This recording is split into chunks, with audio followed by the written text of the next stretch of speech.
اب یہاں سے حضرت لقمان کی وہ نصیحتیں ہیں جو انہوں نے اپنے بیٹے کو کی ہیں، یہاں مذکور نہیں ہے، لیکن مراد یہی ہے کہ انتقال کے وقت جیسے کہ کوئی شخص دولت مند ہے تو وہ اپنے انتقال کے وقت اپنے بیٹوں کو، یا اگر بیٹا ایک ہی ہے اسے بتائے گا کس سے لینا ہے، کس کو دینا ہے، کیا حساب کتاب ہے، کہاں کہاں میرے ایسٹس ہیں، کوئی دفینہ ہے تو بھی بتائے گا کہ میرا وہاں فلاں جگہ پر دولت دفن ہے۔ ایک حکیم انسان کے پاس اصل شے اس کی ساری عمر کے غور و فکر کا جو حاصل ہے کہ میں نے جو کچھ سوچا ہے، میں نے جو کچھ بھی حاصل کیا ہے اپنی فطرت سلیمہ اور اپنے زمین کی رہنمائی میں، وہ میں تمہیں منتقل کر رہا ہوں۔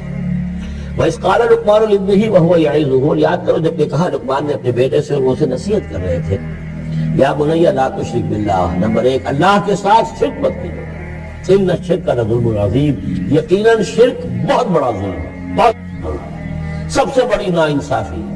عربی زبان میں ظلم کہتے ہیں وضع الشیء فی غیر محلہ، کسی شے کو ہٹا کر اس کے اصل مقام سے ہٹا کر کہیں اور رکھ دینا، یہ ظلم ہے۔ اللہ خالق ہے تنہا، باقی سب مخلوق ہے، اب آپ نے مخلوق میں سے کسی کو اللہ کے برابر کر دیا، یا اللہ کو کسی اعتبار سے گرا کر مخلوق کی صف میں لا کے کھڑا کر دیا، تو اس سے بڑا شے، اس سے بڑی ظلم، اس سے بڑی ناانصافی، اس سے بڑا ظلم کوئی نہیں۔ اب بنیا لا تشرک باللہ ان الشرک لظلم عظیم، اے میرے بچے شرک مت کرنا اللہ کے ساتھ، اس لیے کہ شرک جو ہے بہت بڑا ظلم ہے، بہت بڑی ناانصافی ہے۔ دوسری وصیت ان کی کیا ہے؟ یا بنی انہا ان تک مثقال حبۃ من خردل فتکن فی صخرۃ او فی السماوات او فی الارض یأت بہ اللہ ان اللہ لطیف خبیر، اے میرے بچے عمل، خواہ وہ نیکی کا ہو خواہ بدی کا ہو، انہا، ہا کی ضمیر ہے عمل کی طرف، عمل خواہ ایک رائی کے دانے کے ہم وزن ہو، اب یہ سب سے چھوٹی چیز، رائی کا دانہ، فتیلہ، نقیرہ، یہ تین چیزیں آتی ہیں قرآن مجید میں عام طور پر چھوٹی شے کے لیے، لا یظلمون فتیلہ، لا یظلمون نقیرہ، اور یہ کہ رائی کا دانہ، رائی کا دانہ بہت چھوٹا، تو چاہے وہ نیکی یا بدی ہو رائی کے دانے کے ہم وزن، اور پھر فتکن فی صخرۃ، وہ کسی پہاڑ کی، کسی چٹان کے پیٹ میں جا کر، کسی کھو کے اندر جا کر وہ عمل کیا گیا ہو، اور فی السماوات، یا آسمانوں میں کیا گیا ہو، اب تو آسمانوں میں ہے نا، آپ خلا میں جا کر وہ عمل کر رہے ہیں، تو پھر اب تو انسان جو ہے وہاں تک پہنچ گیا ہے، اور فی الارض، یا زمین کے پیٹ میں گھس کر کیا گیا ہو، یأت بہ اللہ، اللہ اسے لے آئے گا۔ یعنی انسانی اعمال، انسان اشرف المخلوقات ہے، اور انسانی اعمال ایسی گھٹیا چیز نہیں ہے کہ ایسے ضائع کر دے اللہ، چاہے وہ نیکی ہے چاہے بدی، فمن یعمل مثقال ذرۃ خیرا یرہ ومن یعمل مثقال ذرۃ شرا یرہ، لیکن عمل ضائع نہیں ہوگا، چاہے وہ رائی کے دانے کے برابر ہو، تو چاہے وہ کسی چٹان میں گھس کر کیا گیا ہو، کسی پہاڑ کی کھو میں کیا گیا ہو، چاہے وہ خلا اور فضا کی پہنائیوں میں کیا گیا ہو، چاہے وہ زمین کے اندر سرنگ کھود کر کیا گیا ہو، یأت بہ اللہ ان اللہ لطیف خبیر، یقیناً اللہ تعالیٰ باریک بین ہے، باخبر ہے۔ اب دو چیزیں آ گئیں، اللہ کے ساتھ شرک نہیں، اور اعمال کے بارے میں دیکھ لو، نیکی اور بدی کے نتائج نکل کر رہے ہیں، اس سے آگے باعث بعد الموت کا یہاں تذکرہ نہیں ہے، اس سے بعد جنت اور دوزخ کا، اس لیے کہ یہ چیزیں معلوم ہوتی ہیں پھر نبی کے بتانے سے۔ اصولی طور پر جو چیز حکمت سے انسان جہاں تک پہنچ سکتا ہے وہ دو ہے، ایک خالق اور اس کے ساتھ شرک نہ ہو، اور نمبر دو اس اعمال انسانی ان کا ضرور بدلہ ملے گا۔ اب اس کے بعد تیسری بات، یا بنی اقم الصلاۃ، نماز قائم رکھ، یعنی جس اللہ کو تم نے پہچان لیا ہے، اب محض ایک مرتبہ پہچان لینا کافی نہیں ہوگا، اسے یاد رکھنا ضروری ہے، ورنہ شیطان تمہیں ورغلائے گا، تمہیں ادھر ادھر سے جو ہے تمہارا نفس تمہیں غلط راستے پر ڈال دے گا، جب تک کہ یہ ایمان باللہ مستحضر نہ رہے ذہن کے اندر۔ اور ایمان باللہ کو مستحضر رکھنے کے لیے ذکر ہے جو ہم پڑھ چکے ہیں، اتل ما اوحی الیک من الکتاب واقم الصلاۃ ان الصلاۃ تنہی عن الفحشاء والمنکر، لہذا اب نماز کون سی تھی وہ ہم نہیں جانتے، لیکن کوئی ذریعہ ایسا ہونا چاہیے کہ تم اللہ کو یاد کیا کرو۔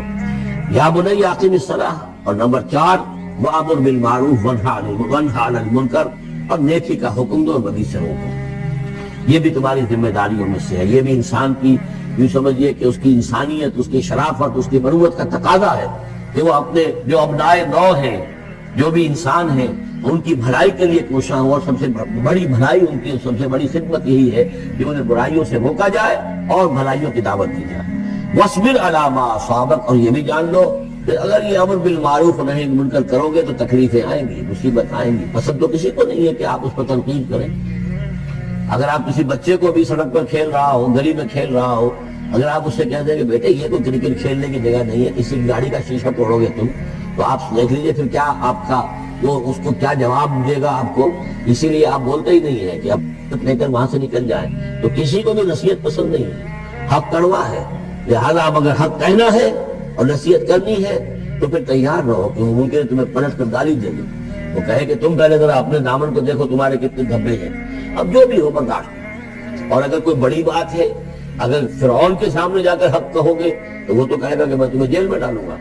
تو اس طریقے سے یہ وَاصْبِرْ عَلَىٰ مَا أَصَابَكَ, پھر جو شے بھی تم پر آئے اس پر صبر کرو. إِنَّ ذَلِكَ مِنْ عَزْمِ الْأُمُورِ, یقیناً یہ چیزیں ہیں جو بڑی ہمت کے کاموں میں سے.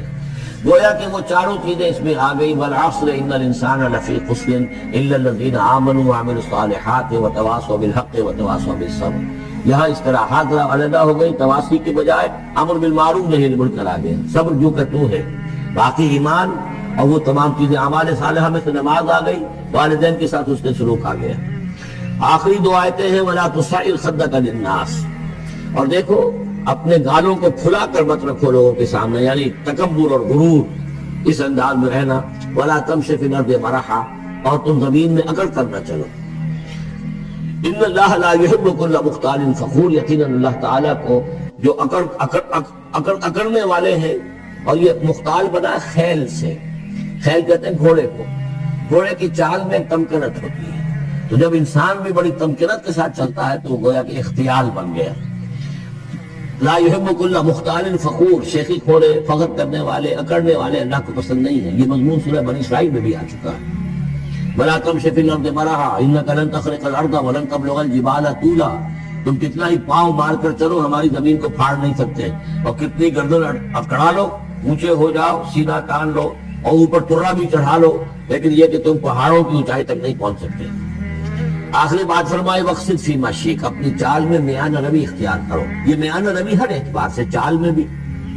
خرچ میں بھی. وَالَّذِينَ إِذَا أَنفَقُوا لَمْ يُسْرِفُوا وَلَمْ يَقْتُرُوا وَكَانَ بَيْنَ ذَلِكَ قَوَامًا, یہ ایک بچور شخصیت کا کہ اس کے اندر ہر اعتبار سے معلوم و توازن ہو, انتہا پسندی کسی بھی اعتبار سے نہ ہو. وَاقْصِدْ فِي مَشْيِكَ وَاغْضُضْ مِنْ صَوْتِكَ, اپنی آواز کو پست رکھو.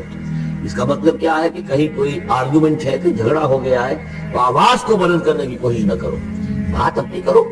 عام طور پر یہ ہوتا ہے کہ جب آدمی دیکھتا ہے کہ میری دلیل تو کمزور پڑ گئی, تو پھر وہ اپنی آواز کی والیوم بڑھا کر کوشش کرتا ہے کہ کمپنسیٹ کرے کہ دلیل عقلی اعتبار سے تو کمزور ہے, لیکن میری آواز جو ہے وہ اس کے اندر وزن پیدا کر دے. وَلَا وَاغْضُضْ مِنْ صَوْتِكَ, اور دیکھو إِنَّ أَنكَرَ الْأَصْوَاتِ لَصَوْتُ الْحَمِيرِ, آواز جو گدھے کی ہوتی ہے وہ ڈیٹو ڈیٹو جب کرتا ہے تو بلند تو وہ بہت ہوتی ہے, لیکن کس قدر ناپسندیدہ آواز, کتنی ناپسندیدہ آواز ہے. تو آواز کی بلندی کوئی حسن نہیں ہے. اصل تو یہ شے ہے کہ آپ جو بات کہیں وہ وزنی ہو, وہ دلیل کے ساتھ ہو, اور وہ آپ اپنی بات کو منوا سکیں اس کے حوالے سے.